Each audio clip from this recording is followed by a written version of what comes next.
প্রধান উপদেষ্টা ডক্টর মোহাম্মদ ইউনূস 4 দিনের সফরে যুক্তরাজ্যে অবস্থান করছেন। সফরের আগে সরকারের পক্ষ থেকে বলা হয়েছিল সরকারি সফরে যাচ্ছেন তিনি। সফরকালে বাকিংহাম প্যালেসে যুক্তরাজ্যের রাজা তৃতীয় চার্লসের সঙ্গে দেখা করবেন প্রধান উপদেষ্টা। এ সময় রাজা চার্লসের হাত থেকে কিং চার্লস হারমোনি অ্যাওয়ার্ড নেবেন তিনি। এছাড়া যুক্তরাজ্যের প্রধানমন্ত্রী কিয়ার স্টারমারের সঙ্গে প্রধান উপদেষ্টার দ্বিপাক্ষীয় বৈঠক হওয়ার কথাও জানানো হয়েছিল। কিন্তু লন্ডনে নেমেই ব্যাপক বিক্ষোভের মুখে পড়েন ডক্টর মোহাম্মদ ইউনূস। গণমাধ্যম ও বাংলাদেশ হাইকমিশনের সূত্র মতে ডক্টর ইউনূসকে বিমানবন্দরে স্বাগত জানাতে বাংলাদেশ হাইকমিশন ছাড়া ব্রিটিশ সরকার বা রাজার কোনো প্রতিনিধি বিমানবন্দরে উপস্থিত ছিলেন না। প্রথা হচ্ছে কোনো রাষ্ট্রীয় অতিথি আসলে তাকে অভ্যর্থনা জানাতে সেই রাষ্ট্রের প্রতিনিধি কেউ উপস্থিত থাকবেন, কিন্তু ডক্টর মোহাম্মদ ইউনূসের ক্ষেত্রে সেটা হয়নি। উল্টো লন্ডন সফরে গিয়ে গো ব্যাক স্লোগানের মুখে পড়তে হয়েছে মোহাম্মদ ইউনূসকে।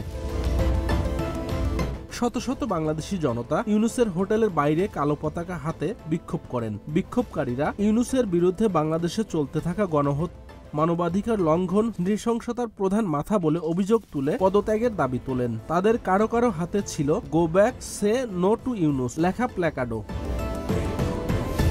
বিক্ষোভকারীদের অভিযোগ, শেখ হাসিনাকে দেশছাড়া করার পর গোটা ইউনূসের বাংলাদেশে যে অরাজকতা, উগ্র মৌলবাদ ও হিংসা রাজত্ব চলছে তার জন্য দায়ী প্রশাসন। বাংলাদেশের মাটিতে মানবাধিকার লঙ্ঘন, গণহত্যা, আইন শৃঙ্খলা ব্যবস্থাকে শিখিয়ে তুলেছে এই মৌলবাদীরা। এ সময় দ্রুত নির্বাচনের ও আওয়ামী লীগকে প্রতিদ্বন্দ্বিতার সুযোগ দেওয়ার দাবি তোলেন বিক্ষোভকারীরা।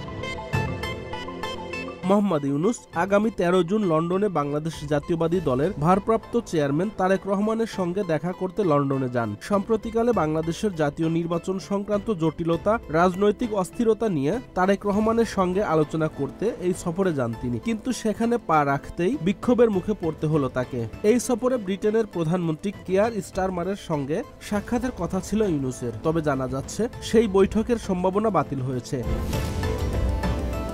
ব্রিটিশ সরকারের পক্ষ থেকে যে কিংস চার্লস হারমোনি পুরস্কার নেওয়ার কথা ছিল ইউনূসের, তা থেকেও বঞ্চিত হতে পারেন তিনি। এদিকে মোহাম্মদ ইউনূসের সাক্ষাৎ চেয়ে শেখ হাসিনার ভাগিনী ব্রিটিশ এমপি টিউলিপ সিদ্দিকের চিঠির বিষয়টি ব্রিটিশ গণমাধ্যম সহ দেশে বিদেশে ব্যাপক আলোচিত হয়। কিন্তু প্রেস সচিব তখন টিউলিপ সিদ্দিকের চিঠির বিষয়টি অস্বীকার করেন, কোনো চিঠি পাননি বলে জানান। কিন্তু গত মঙ্গলবার সাংবাদিকদের কাছে সেই চিঠি হাতে পাওয়ার কথা স্বীকার করে তিনি বলেন তারা একটি চিঠি পেয়েছেন।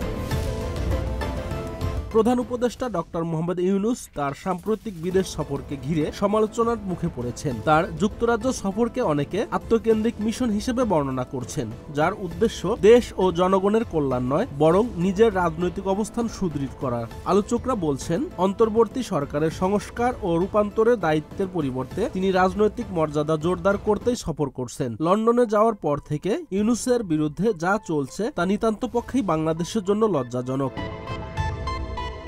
Desk report, news flash 71, Dhaka.